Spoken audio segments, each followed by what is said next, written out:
Hello, je fais encore une petite vidéo sur les équilibristes du jour, les équilibristes de l'amour et du lien. Euh, Comment c'est? J'ai fait une vidéo sur ceux qui se sacrifient et qui donnent beaucoup et qui s'oublient. Et là, je vais faire une vidéo sur ceux qui prennent beaucoup pour donner peu. Alors, prendre beaucoup, c'est quoi? Prendre beaucoup, c'est je me rends pas compte que l'autre fait plein d'efforts et qui marche sur des œufs et qui se module à moi. Parce que je me sens étouffée en permanence, parce que quand l'autre veut communiquer, je me dis ah, qu'est-ce qu'il est casse-pied. C'est ne pas réaliser que l'autre gère aussi ses propres blessures. Et que si l'autre a certains comportements, c'est pas contre moi, c'est que l'autre personne, elle a un autre costume de survie que le mien, tout simplement. Et que je lui active aussi des choses chez lui ou chez elle, de l'insécurité. C'est aussi pas réaliser que l'autre va marcher sur des œufs ou ne pas oser s'exprimer sur ses besoins pour pas te froisser ou par peur de tes réactions ou par peur que tu quittes le lien. C'est aussi profiter des attentions de l'autre, du sexe, du contrôle par le silence, de l'écoute, du temps, de la présence, des finances, du statut, etc., etc. de l'autre en donnant le strict minimum. C'est aussi exiger un amour sous condition. Si tu fais ci ou ça, je te donne de l'affection. Si tu donnes ci ou ça, je te parle. Si tu donnes ci ou ça, je suis présent dans le lien.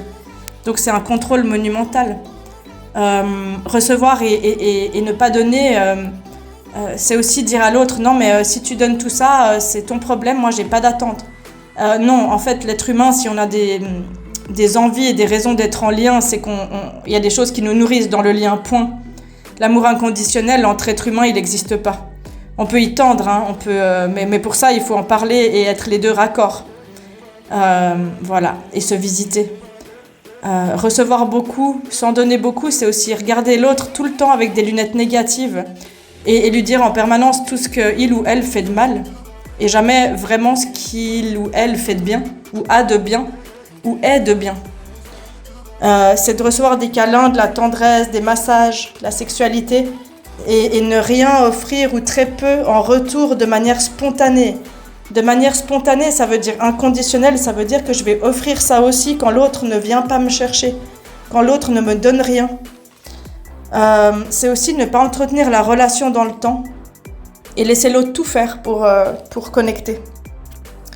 C'est aussi quand on reste enfermé dans les peurs et qu'on s'implique pas du tout dans la relation et la connexion émotionnelle.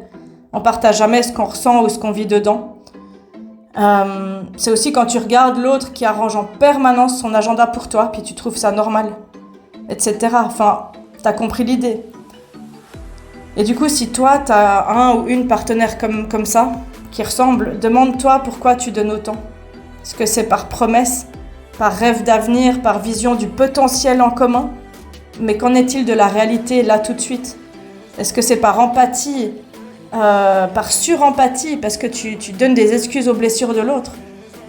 Demande-toi comment et quand tu arrives à exprimer tes besoins et avoir l'espace d'interagir. Et si tu peux le faire dans cette relation, qu'est-ce qui t'en empêche si tu peux pas? La réaction de l'autre, d'être rejeté. C'est d'apprendre à être aimé pour qui on est et pas ce qu'on donne. Ça, c'est suffisant. Et on jongle tous et toutes entre les deux pôles. Le tout, c'est de les identifier, de s'impliquer un peu plus chaque jour pour équilibrer la relation. Ou décider de s'en aller si c'est trop pour soi, si c'est pas la bonne personne. Mais du moment que je suis dans une relation amicale, amoureuse, de couple, de famille, en fait, j'entretiens le lien ou alors elle va être toxique, c'est tout.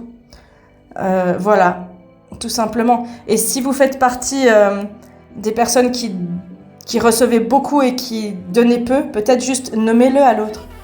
Dites-lui de temps en temps, merci pour tout ce que tu me donnes, moi je suis pas capable de donner autant. Ou waouh, je vois tout ce que tu fais pour moi. Et moi, j'ai plus de mal à venir de manière spontanée, mais je vois tout ce que tu fais. Et dites-le tout simplement, pensez à remercier. Quand vous recevez tout le temps des attentions, des cadeaux, de la tendresse, des emménagements d'agenda, etc., remerciez l'autre. C'est de l'énergie et de l'amour mis au service de la relation. Même si des fois, c'est pas ce que vous voulez recevoir. Dites-le. Voilà. Si ça vous fait réfléchir et que ça peut résonner ces messages à quelqu'un autour de vous,